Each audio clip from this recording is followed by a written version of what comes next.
मेरे ज़हन में एक और सवाल आ रहा है कि कि आपकी जैसे आपकी रिसर्च रिसर्च तंत्र के ऊपर तंत्र के इतनी ऊपर इतनी कड़ी है, कड़ी आपने है, इतनी आपने मेहनत इतनी की है, मेहनत की है तंत्र के तो क्या ऊपर, तो क्या आपको कभी आपको अपनी कभी अपनी तंत्र की क्रियाओं के क्रियाओं दौरान के दौरान किसी किसी आत्मा का, आत्मा किसी का, किसी नेगेटिव एनर्जी नेगेटिव का एनर्जी आभास का हुआ है? आभास हुआ है? जब हम प्रयोग करते हैं विशाल जी, तो बहुत सारे ऐसे अनुभव होना स्वाभाविक है। नॉट नेसेसरी कि आप उसे देख पाए।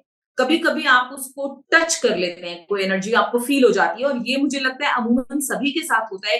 खास विशेष स्थान पर उनके रोंगटे खड़े हो जाते हैं, या एक विशेष स्थान पर उन्हें घबराहट हो जाती है। तो ये क्योंकि ऊर्जा से हम इंटरलिंक्ड हैं, हमें भले वो दिखाई ना दे, लेकिन वी ऑल आर कनेक्टेड।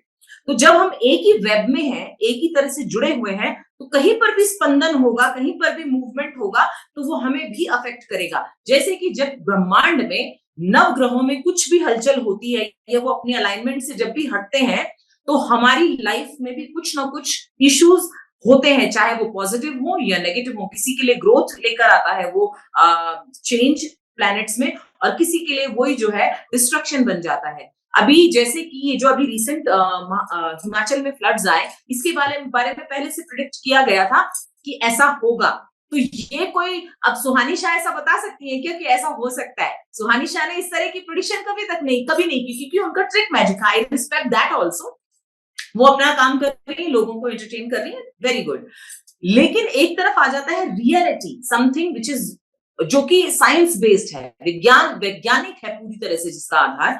तो वहां पर हम फील करते हैं, हमें वो चीजें या तो दिखाई देंगी, सपने में आएंगी कि ऐसा कुछ होने वाला है, या आपको टच कर जाएगी, या आपको सुनाई देगा, कोई आपको आवाज लगा रहा है और सडनली आप देखेंगे तो आपको लगता है तो कोई भी नहीं, फिर ये आवाज कहां से आई।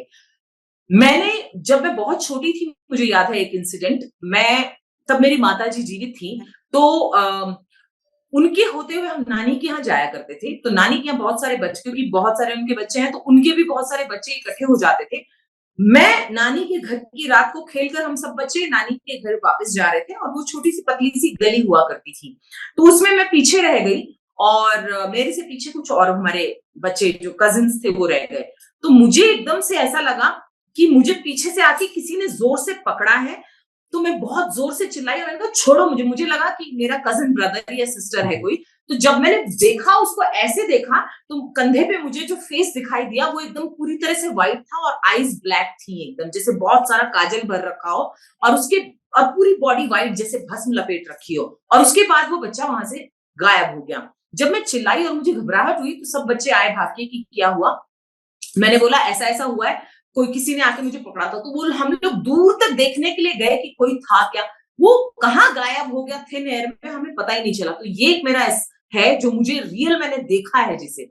और एक बार मुझे मैं कह सकती हूँ कि स्लीप पैरालिसिस की कैटेगरी में रख सकते हैं इसे, क्योंकि मैं जब सो रही थी तो मुझे लगा कोई मेरे यहाँ पे आके बैठ गया और मेरा गला दबा रहा है। तब मैं जयपुर में रहा करती थी, और मैं अपनी स्टडीज कर रही थी, जॉब भी कर रही थी। तो ये मेरे साथ दो तीन बार इस तरह की चीजें हुई हैं। और ये चीजें बहुत से लोगों के साथ होती हैं जिनके प्लैनेट्स वीक होते हैं, या जो साइकोलॉजिकली वीक है, इमोशनली वीक है, मेंटली वीक है। उन लोगों को साथ ये चीजें ज्यादा होती हैं, या उन्हें ये अफेक्ट ज्यादा करती हैं।